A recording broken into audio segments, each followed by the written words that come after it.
El ejército de Chile informó que 39 conscriptos que participaron en la marcha de Putre no van a continuar con el servicio militar obligatorio y van a regresar a Santiago y Arica tras la muerte del soldado Franco Vargas.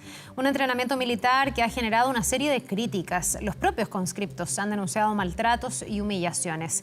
Vamos a profundizar en este tema. Nos acompaña para esto el jefe subrogante de la Unidad de Protección de Derechos del Instituto Nacional de Derechos Humanos, David Bahamondes. Muchísimas gracias, David, por estar con nosotros y bienvenido. ¿Qué tal, David? Buenos días. Muy buenos días, Davor. Buenos días, Carla. Bueno, David, en base a la información que tenemos, a los testimonios que hemos recogido para ustedes, ¿qué es lo que pasó acá? ¿Hubo una falta, hubo negligencia o derechamente aquí hubo una violación a los derechos humanos? Hubo derechamente una violación a los derechos humanos. Así lo definen ustedes ya. Lo afirmamos categóricamente, digamos. Desde el instituto se constituyó, digamos, en terreno, en las afueras de las instalaciones militares, tomó contacto con las familias de estos jóvenes. A última hora de anoche pudo entrevistar a jóvenes que voluntariamente quisieron abrir relatos con el instituto y se confirman las vulneraciones que se han ido señalando por medios de prensa. Nosotros creemos que estos son hechos que van más allá de cualquier hecho de negligencia o cualquier hecho que ya se conocido por la justicia militar. David, primariamente, a partir de las primeras informaciones, presentamos una denuncia de carácter penal y ahora vamos a presentar una querella. David, pero para entender bien lo que sucedió y los testimonios que escuchábamos ayer de los conscriptos, ¿cuáles son los hechos que para ustedes son constitutivos de una violación a los derechos humanos, de todo el relato que han hecho los conscriptos? Hay múltiples hechos, algunos de los cuales tienen alta gravedad. Naturalmente están los hechos que se refieren a falta de equipamiento adecuado, pero deliberadamente, o sea, contar con equipamiento y no usarlo, pero sobre todo lo que es más fuerte son los tratos denigrantes y las agresiones físicas. Ya, ¿qué es lo que narran específicamente aquellos conscriptos con los que ustedes han podido hablar? Porque aquí hay desde denegar el auxilio hasta, por ejemplo, no haberlos dejado abrigarse y hasta algunas versiones o trascendidos que hablan de insultos, hasta de una provocación. ¿Qué han podido recabar ustedes exactamente? Yo quisiera no extenderme, digamos, en los hechos que están siendo relatados porque son parte de la querella que vamos a presentar. Pero sí le confirmo que efectivamente ha habido insultos, ha habido tratos denigrantes y ha habido agresiones de carácter físico y también, digamos, ha habido forzamiento a realizar conductas de violencia entre los propios conscriptos por incitación, orden, instigación de funcionarios militares. David, y de acuerdo a los antecedentes que ustedes manejan, lo que han podido recopilar, ¿este caso, desde el punto de vista del Instituto Nacional de los Derechos Humanos, debería verse o ventilarse en la justicia militar o en la justicia civil? El Instituto Nacional de Derechos Humanos no tiene ninguna duda respecto al tema. Hay un estándar claro de derechos humanos en el cual para acceder a una justicia independiente e imparcial, como se ha señalado, es indispensable que la violación de los derechos humanos sea conocida por la justicia ordinaria. Y en ese sentido estamos presentando la querella ante el juzgado de garantía correspondiente y esto lo tendrá que llevar, en nuestra opinión, la fiscalía que corresponde, que es la de Arica y Parinacota. Ya, perdón, y para seguir en el caso específico, digamos, ¿ustedes han recabado alguna versión oficial por parte del ejército o se han quedado todavía solo con estos testimonios y tendrán que ser los tribunales de justicia quienes definan qué pasó exactamente? Sí, yo agradezco la pregunta porque el instituto, digamos, tratamos de ser bastante cautelosos nosotros con nuestras acciones y además tenemos un mandato que nos permite pedir información a cualquier autoridad de la República.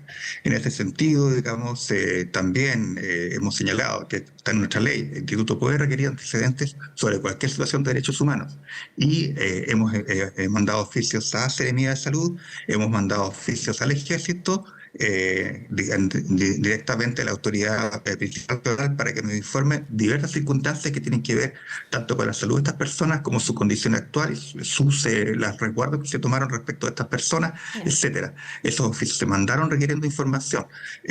Hay que señalar de que además se intentó tener una comunicación, pero se nos indicó precisamente que todo se respondería por oficio, de manera tal que hemos tratado de recabar información, pero lo cierto es que no ha sido tan fácil. Ya, y esos oficios todavía no están respondidos. En el fondo deberían responderse en estos días. No han sido respondidos.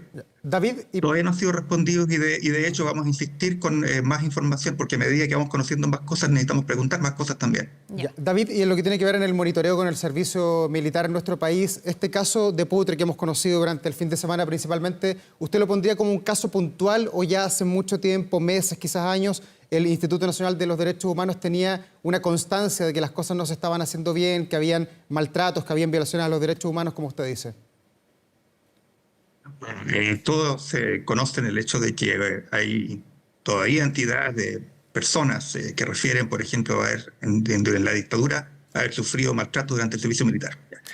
Posteriormente, con eso han habido algunos casos que han sido señalados en su oportunidad. Todo el mundo recuerda la tragedia de Antuco, Que fue el año 2005, y a partir de allí el cambió instituto todo. como tal, claro, el instituto como tal no tiene en este momento una sistemática de casos de esta naturaleza. Es decir, todavía podemos estar hablando del caso de Puche. Yo no quisiera, digamos, apuntar que en general el servicio militar constituye una situación donde son violentados los jóvenes. Para eso tendría que tener un amplio abanico de casos que me pudieran concluir una generalidad de situaciones. Yo prefiero concentrarme en el caso penal que tenemos en este, lo cual como instituto en su momento también haremos un análisis respecto de los derechos humanos de los funcionarios, de los conscriptos que se someten al servicio militar y cómo, digamos, el Estado tiene que velar por sus derechos fundamentales mientras están haciendo su servicio. O sea, ellos están cumpliendo una carga que está establecida constitucionalmente. Hay una obligación de rendir el servicio militar en nuestro país.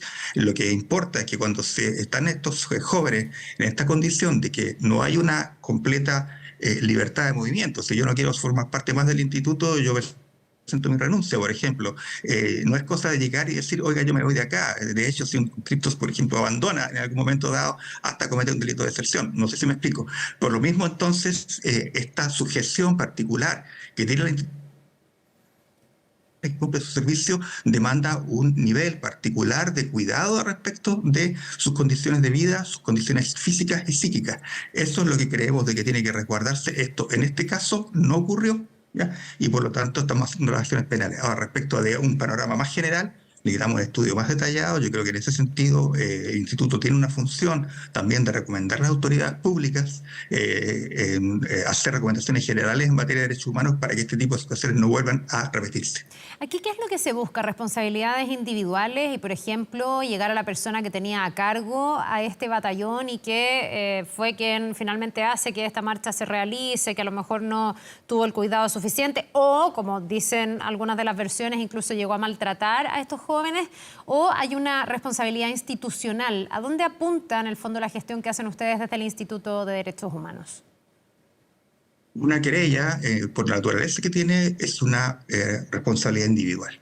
Es decir, usted no acusa a una institución, acusa a personas determinadas que tenían una posición que les ha colocado y les han desarrollado una conducta constitutiva de delito. Perdón, en ese sentido, la querella está dirigida respecto a las personas que están que se encuentran responsables. No tienen nombres la querella del instituto.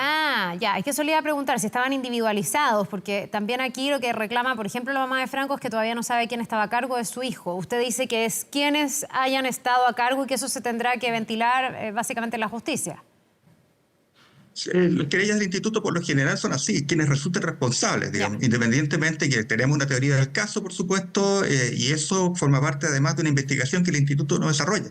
El instituto no es un ente investigador, el instituto es un querellante. David, nosotros sentimos que en este caso la Fiscalía Regional tiene que estar a cargo de la investigación. Ya, pero en este caso esto podría llegar eventualmente hasta el comandante en jefe del Ejército, y se lo pregunto porque tenemos a la vista también el caso de Carabineros, donde está involucrado el general Ricardo Yáñez, que en su minuto era el jefe de orden y seguridad de la región metropolitana, y por haber estado a cargo, a él se le está acusando de algo. También se le acusa al jefe de él, que era el general director de entonces, que era Mario Rosas. ¿Podríamos ver algo similar en este caso?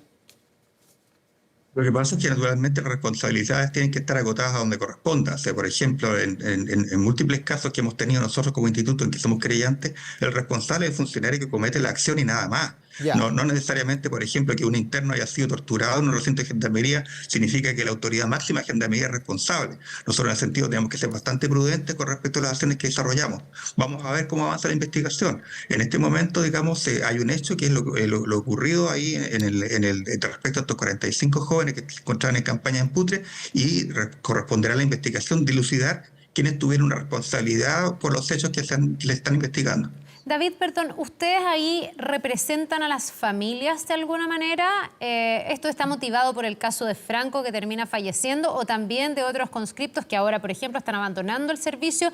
¿Cómo juega el rol de ustedes respecto de las familias de aquello o de los propios conscriptos, digamos, que en el fondo estaban en esta instrucción militar, que algunos señalan que también habrían recibido malos tratos, que querían desertar y no podían? Bueno, ¿hasta qué punto llega la representación de ustedes en ese sentido? Yo agradezco enormemente esa pregunta porque ayuda a clarificar el rol que tiene el instituto en estas causas penales en que se ventila la responsabilidad de funcionarios en temas de violencia institucional. El instituto no representa a las víctimas. Si cualquiera de las familias quiere contratar un abogado particular o quiere la Corporación de Asistencia Judicial para que los represente a ellos en la causa que pretendemos que se abra en materia penal, porque de momento lo único que hay es una muerte del joven conscripto que se está en sede de justicia militar en este momento. Si cualquiera de las familias quiere presentar una querella particular con su propio abogado, lo puede hacer. El instituto actúa como querellante por ministerio de la ley. La ley nos manda a nosotros presentar acciones judiciales cuando hay este tipo de violaciones a los derechos humanos. No representamos directamente a la familia, representamos en definitiva el interés público de que no exista impunidad por una violación a los derechos humanos. David, y desde ese punto de vista, ¿cómo se articula la querella que va a presentar el Instituto Nacional de los Derechos Humanos con otras acciones que también el Estado de Chile está haciendo en torno a este tema? Vimos que la Contraloría General de la República le pidió al Ejército que aclare la situación. También escuchábamos a la ministra de Defensa, Maya Fernández, en este último fin de semana, que decía que el Consejo de Defensa del Estado también tiene que evaluar y monitorear qué es lo que se está haciendo. ¿Hay alguna coordinación entre ustedes, que son organismos del Estado, para afrontar esto, o cada uno va por su lado?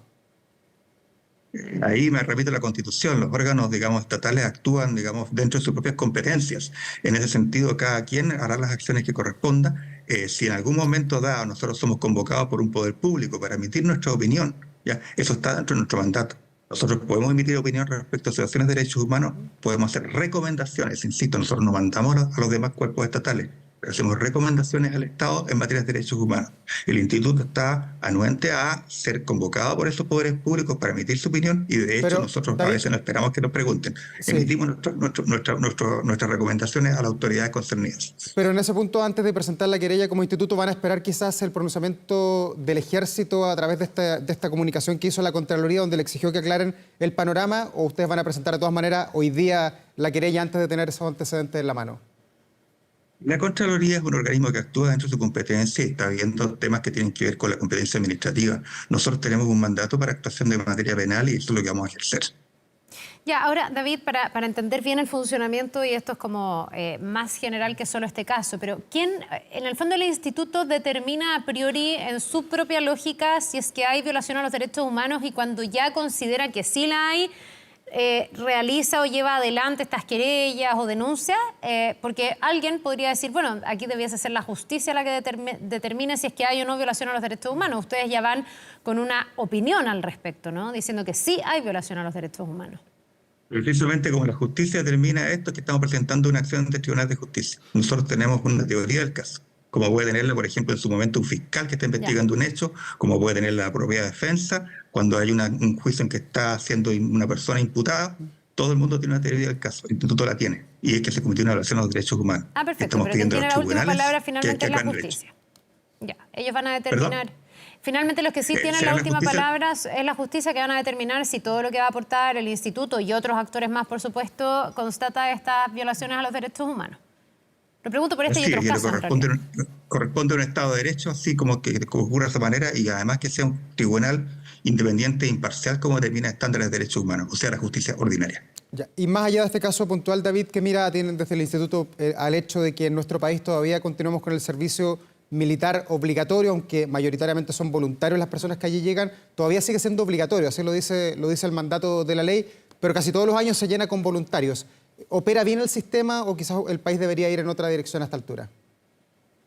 Esto no es un tema que nos corresponde como instituto. Está en la ley del servicio militar obligatorio. Lo que a nosotros nos interesa como instituto es que las personas que entren al servicio, ya sea en forma voluntaria o sea obligatoria, se respeten sus derechos.